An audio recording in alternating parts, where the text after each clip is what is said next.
మళ్ళీ మన షాప్ దగ్గర 1 రూపీకే గుంత ఆమ్లెట్ ఆఫర్ అయితే పెట్టాము. విషయం ఏంటో తెలియాలంటే వీడియో ఎండ్ వరకు చూడండి. 1 lakh earning challenge in 41 days లో డేట్ 25 ఇది. ఈ రోజు థర్స్డే కావడం వల్ల స్టాక్ అయితే కొంచెం తక్కువ ప్రిపేర్ చేశాను. 8 వరకు కస్టమర్లు చాలా స్లోగా వచ్చారు.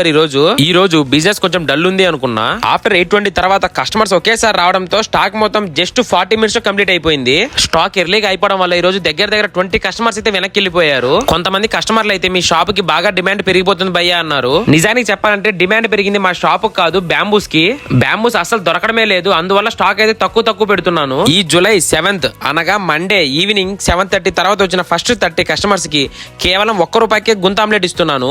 మళ్ళీ చెప్తున్నా, ఫస్ట్ 30 కస్టమర్స్ కి మాత్రమే. మీ ఫ్రెండ్స్ అందరినీ తీసుకొని వచ్చాను మన షాప్ దగ్గరికి. టుడే నా టోటల్ సేల్ వచ్చి 13,200 అయితే అయ్యింది. చికెన్ కి, బ్యాంబూస్ కి, పాట్స్ కి 5,600 అయ్యింది. అదర్ ఎక్స్పెన్సెస్ వచ్చి 4,700 అయ్యింది. నా ప్రాఫిట్ వచ్చి 2,900 అయితే మిగిలింది. డే 26 వీడియోలో మళ్ళీ కలుద్దాం. Bye bye.